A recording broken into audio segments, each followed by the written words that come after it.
Nous sommes au milieu du 8e siècle avant notre ère, dans la région du Latium, au milieu de l'Italie. C'est ici qu'est fondé un village insignifiant, qui sera amené à rayonner sur une partie de l'Europe et tout le bassin méditerranéen durant des siècles.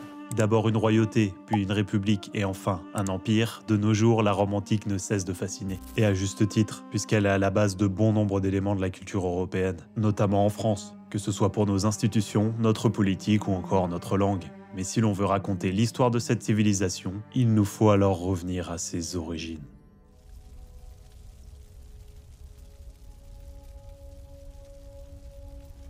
Il y a bien longtemps, Énée, le fils de la déesse Vénus, quitte la ville de Troie, alors en proie aux flammes.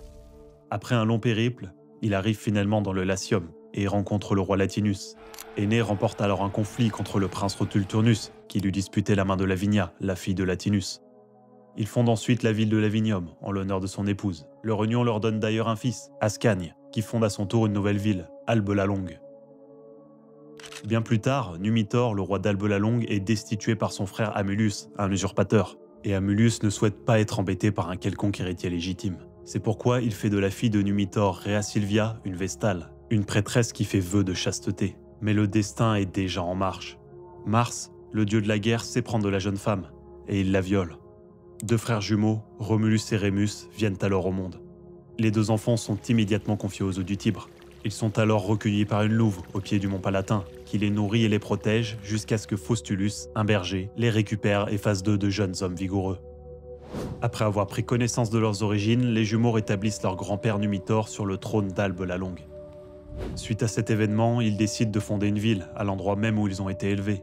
Romulus s'installe donc sur le mont Palatin et Rémus sur l'Aventin. Ils y consultent la volonté des dieux afin de choisir le fondateur de la cité. Rémus a aperçu le premier 6 vautours en plein vol, mais Romulus, lui, en a vu 12. Il est alors désigné comme le fondateur officiel.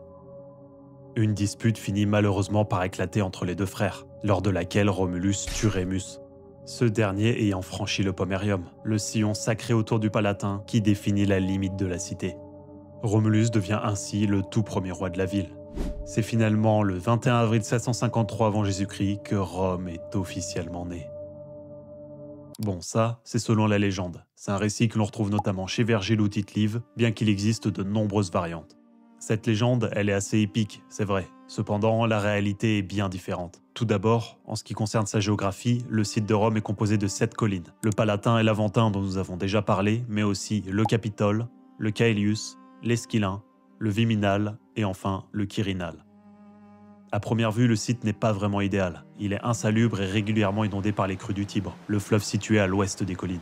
Mais il dispose tout de même de certains avantages. En effet, il est situé sur un nœud de communication, reliant la côte du Latium aux zones montagneuses de l'Apennin. Par cet itinéraire, on y achemine notamment du sel, essentiel à la préservation de la viande ou encore du fromage. Le site de Rome est donc un important point de passage et bénéficie alors de ce commerce.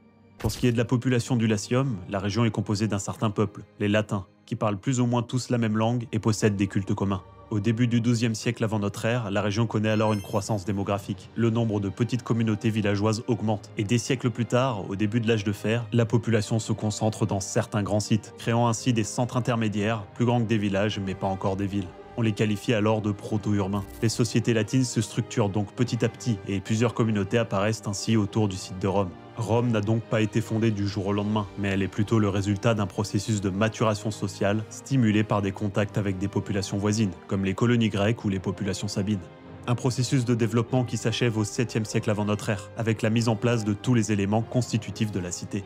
Donc oui, c'est bien plus complexe que l'histoire de deux frères jumeaux allaités par une louve. Mais alors, d'où vient ce mythe fondateur ? Si l'on s'en réfère à l'Énéide, rédigée par Virgile, alors les origines de Rome sont un mélange de mythologie italienne et de mythologie grecque. Romulus et Rémus proviennent très certainement de légendes latines. Quant à Énée, il fait directement référence à la guerre de Troie et vient donc de récits grecs. Pour les Romains, se rattacher au personnage d'Énée, c'est faire remonter l'histoire de Rome à l'âge héroïque, et prouver ainsi que leur histoire est aussi ancienne que celle des Grecs.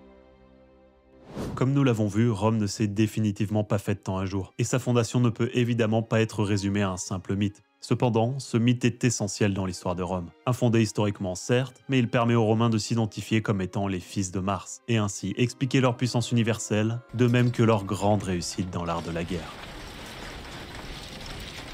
Voilà, c'est tout pour cette vidéo. C'est la première d'une série qui va traiter de toute l'histoire de Rome, de ses origines jusqu'à sa chute. Si vous souhaitez me soutenir, je vous invite à vous abonner, ainsi qu'à mettre un petit pouce en l'air ou un commentaire. N'hésitez vraiment pas à me faire part de vos retours, qu'ils soient positifs ou négatifs. Allez, c'est tout pour moi et on se revoit très vite pour la suite.